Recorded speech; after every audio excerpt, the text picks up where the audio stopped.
नमस्कार मित्रों, आज हम हिंदी विषय के अंदर व्याकरण के अंदर विशेषण के बारे में देखेंगे। विशेषण क्या है, इसकी परिभाषा क्या है, इसके दृष्टांत कौन से हैं, इसके बारे में आज हम देखेंगे। तो देखते हैं।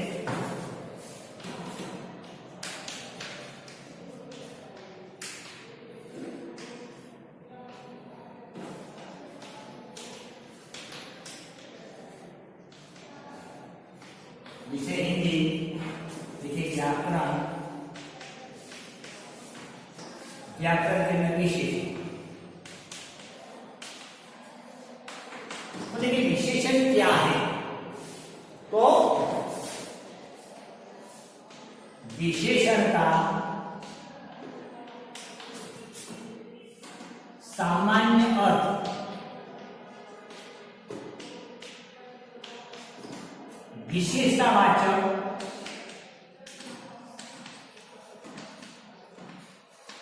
वाचक शब्द।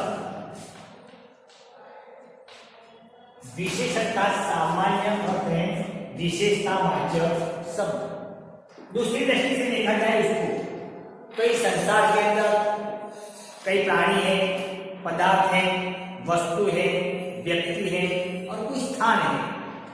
उन सभी की कोई ना कोई विशेषता अवश्य होती है।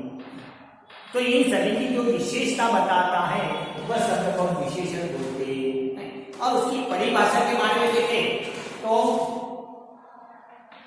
प्राणी, पदार्थ, वस्तु,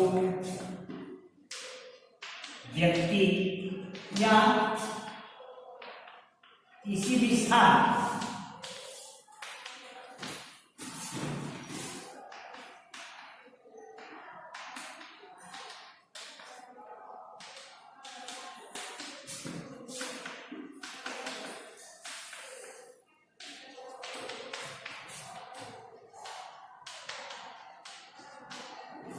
देखें।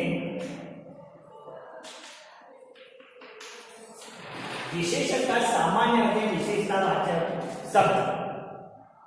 परिभाषा देखें तो प्राणी, पदार्थ, वस्तु, व्यक्ति या किसी भी स्थान की विशेषता बताने वाले शब्द को विशेषण कहते हैं। जैसे कि प्राणी है तो प्राणी ऊंचा भी हो सकता है, ठिंगना भी हो सकता है, काला भी हो सकता है, क्रोधी भी हो सकता है। तो ये उसकी विशेषता है।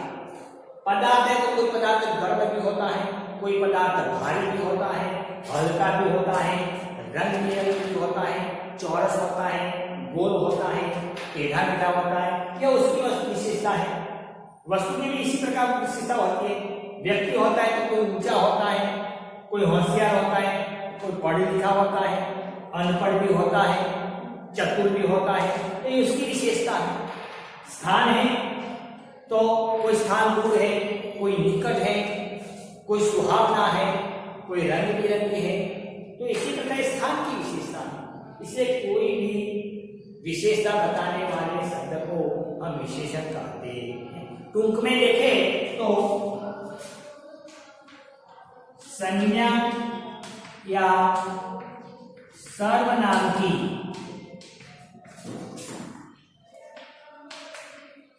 विशेषता बताने वाले शब्द को विशेषण कहते हैं। देखें, संज्ञा या सर्वनाम की विशेषता बताने वाले शब्द को विशेषण कहते हैं। तो देखिए, अभी पूरा विशेषण कब पता चलता है, उसके दृष्टांतों के आधार पर। इसके हम दृष्टांत देखेंगे तो हमें विशेषण समझ में आ सकते हैं। तो आइए देखिए हम इसके दृष्टांत देखें। पहला दृष्टांत देखते हैं हम। यह पुराना मकान है। दूसरा देखें, वहां हजारों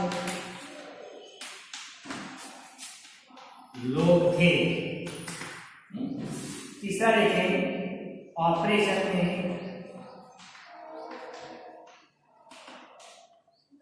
2 घंटे बीत गए। चौथा देखें तो यह सुहावना वन है। देखिए 4 स्तंभ के अंदर हम देखते हैं मकान है तो संज्ञा, और ये मकान की विशेषता क्या है? पुराना। तो ये मकान संज्ञा की विशेषता पुराना शब्द है, तो ये पुराना है वो विशेषण। दूसरे बात में देखें तो लोग, लेकिन कितने लोग हैं? 1000 लोग हैं। तो ये 1000 लोग हैं, तो ये 1000 उसकी विशेषता बताता है लोगों की, इसीलिए विशेषण शब्द है। तीसरा देखें, घंटे समय लग गया। कितना समय लगा? तो 2 घंटे। तो ये 2 उसकी विशेषता है। और एक वन तो है, लेकिन वन कैसा है? सुहावना, सुंदर वन है। तो ये सुहावना शब्द भी उसका विशेषण है। इसलिए यहाँ एक फलित होता है कि जो संज्ञा है वह संज्ञा की विशेषता बताने वाले शब्द को हम विशेषण कहते हैं। ख्याल है? देखिए दूसरी बात, अब विशेषण के प्रकार के बारे में देखते हैं। तो विशेषण के मूलतः 4 प्रकार हैं। कितने प्रकार हैं? 4 प्रकार। तो देखिए इसमें पहला प्रकार है गुणवाचक विशेषण। क्या है? गुणवाचक विशेषण, जिसके अंदर प्राणी, पदार्थ, वस्तु, व्यक्ति जो है उसका गुण दिखाया जाता है।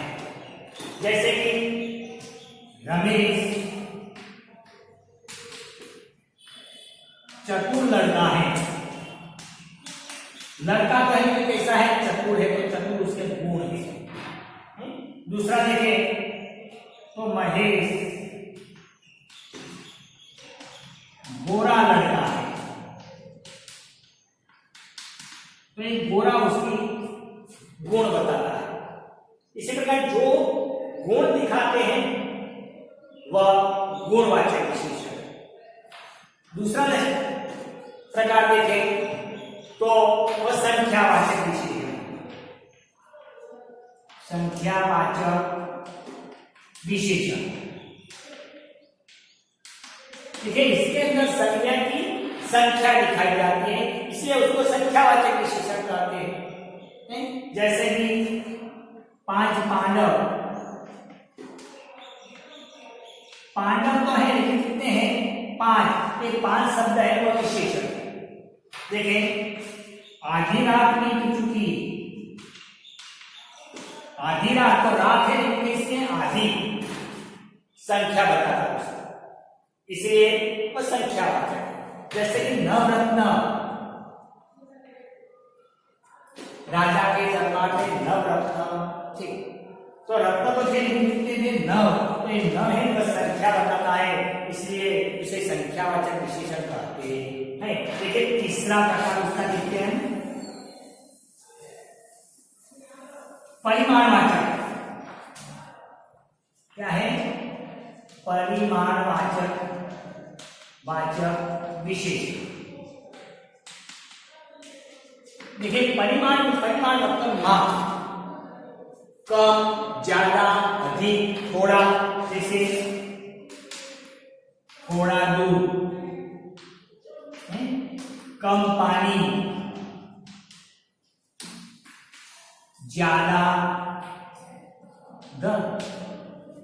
बहुत रुपये। तो देखिए थोड़ा, कम, ज्यादा, बहुत, ये सब परिमाण माप दिखाते हैं, इसलिए ये शब्द को हम परिमाणवाचक विशेषण कहते हैं। और इसका एक अंतिम प्रकार है, देखिए सार्वनामिक विशेषण। सार्वनामिक विशेषण, सार्वनामिक विशेषण। देखिए कोई लड़का, कौन व्यक्ति,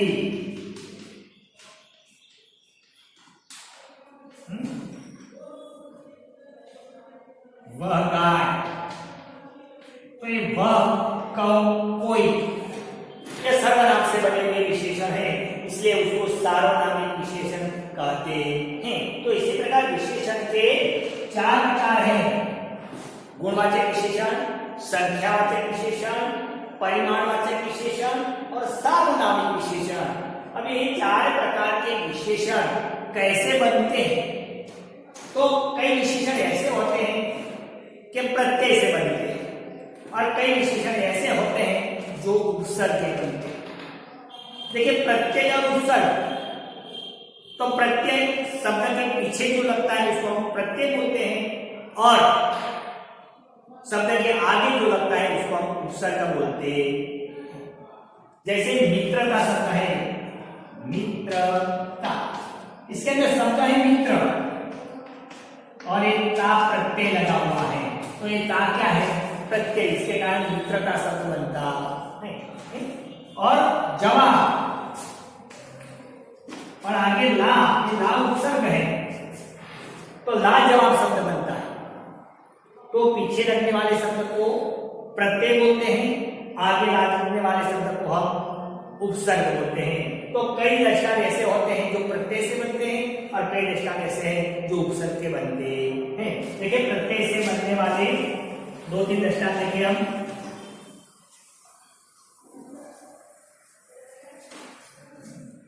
जैसे कि भारत शब्द है, भारत, और इसके पीछे ईय प्रत्यय लगाया जाए तो बनता है शब्द भारतीय। दूसरा शब्द देखिए विज्ञान,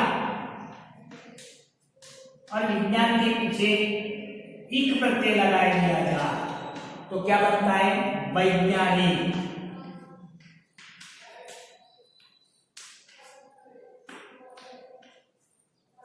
देखिए, प्यास शब्द है, इसके पीछे आ प्रत्यय लगाया जाए तो शब्द बनता है प्यासा। तो देखिए, एक प्रत्यय ईय प्रत्यय, भारत के पीछे ईय प्रत्यय लगा, इसलिए भारतीय शब्द बना।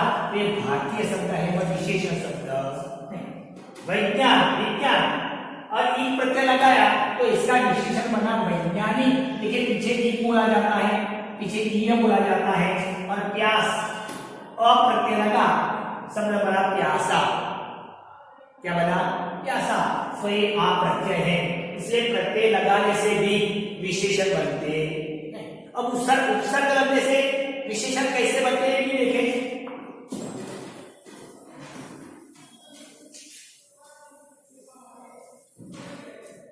देखिए, विलास शब्द है, विलास ये शब्द है, और आगे ला शब्द लगा दिया जाए, ये ला उपसर्ग है, तो विशेषण बनता है ला इलाज। देखिए, यहाँ जवाब शब्द है, इसके भी आगे ला उपसर्ग लगाया जाए तो बनता है ला जवाब। देखिए, काबू शब्द है, आगे बे शब्द लगा दिया जाए तो बनता है बेकाबू। तो इसी प्रकार एक उपसर्ग लगाने से भी विशेषण शब्द बनते हैं। ला इलाज को ला इलाज विशेष शब्द, ला जवाब, ला होता जवाब तो ला जवाब, और बे वो उपसर्ग है, काबू को बे काबू। इसी प्रकार प्रत्यय लगाने से और उपसर्ग लगाने से भी विशेषण बनते हैं। आइए हम कुछ ऐसे दृष्टांत देखें, विशेषण के पीछे ऐसे प्रत्यय देखें कि इन सारे प्रत्यय लगाने से विशेषण बनते हैं। तो देखिए, हम पहले उसके प्रत्यय लिखते हैं। देखिए, अवना शब्द है, अवना, अनीय, फिर आओ,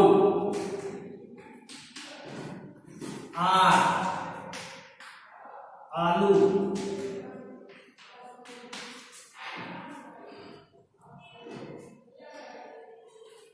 देखिए,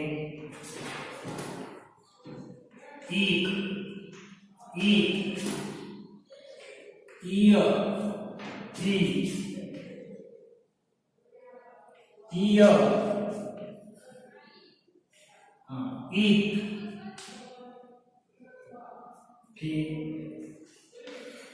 देह, दार, नाक, वर, मन, इला, ऐला। तो ये सारे प्रत्यय हैं।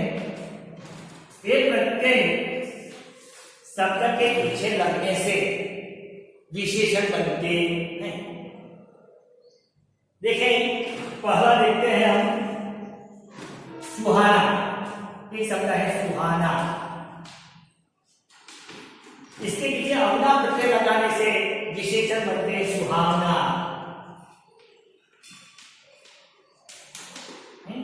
अन्य, देखिए अन्य है शब्द है दर्शन, और अन्य प्रत्यय लगने से दर्शनीय शब्द बनता है। आ, तो भूख शब्द है, आ प्रत्यय लग से भूखा बनता है, तो इसकी विशेषता है। आओ, एक दूध शब्द है, दूध।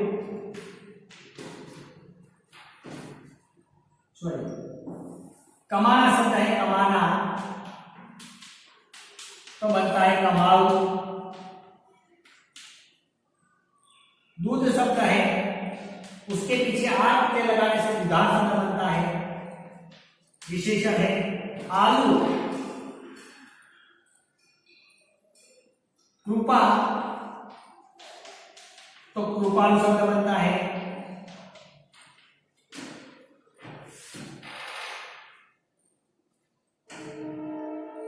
पची वर्ष, तो वार्षिक शब्द बनता है। हर्ष, हर्षित बनता है। आलस,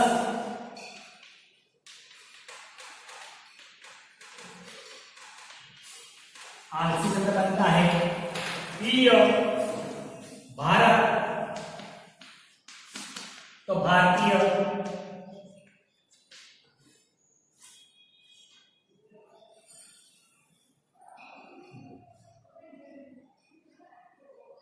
तीन शब्द हैं, तो रंग,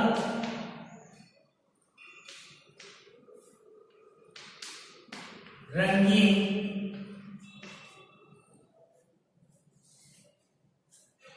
देखिए सब ये आराम, तो आरामदेह। दार शब्द है, दार, तो थाना है शब्द, तो थानेदार। ना, तो दर्द है, तो दर्दनाक। वर, तो ताकत, तो ताकतवर। मन, अक्ल,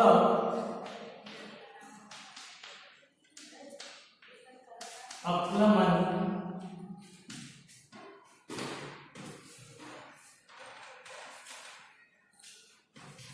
देखिए रस शब्द है, रस, तो रसीला। केला शब्द है, विष, विषैला। तो देखें, अवना शब्द के पीछे सुहाना प्रत्यय लगने से सुहावना शब्द बना। दर्शन शब्द के पीछे अन्य शब्द लगने से दर्शनीय बना। भूख शब्द है, इसके पीछे आ प्रत्यय लगने से भूखा शब्द बना। कमाना शब्द के पीछे आओ प्रत्यय लगने से कमाओ। तो इसी प्रकार ये सारे शब्द हैं, इसके पीछे लगे हुए सारे प्रत्यय हैं, और ये सारे प्रत्यय लगने के कारण जो नया शब्द बना वह सारा विशेषण। तो इसी प्रकार उपसर्ग और विशेषण, उपसर्ग और प्रत्यय लगने से भी विशेषण बनते हैं। अब 4-5 ऐसे भी विशेषण हैं कि जो ऐसे ही बनते हैं जिसको हम याद रखेंगे। तो देखें,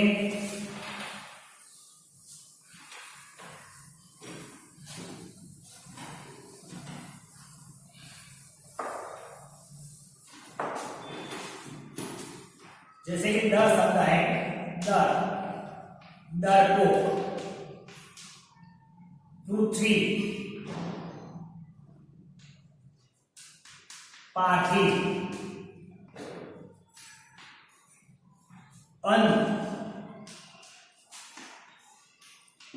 अंतिम, बात,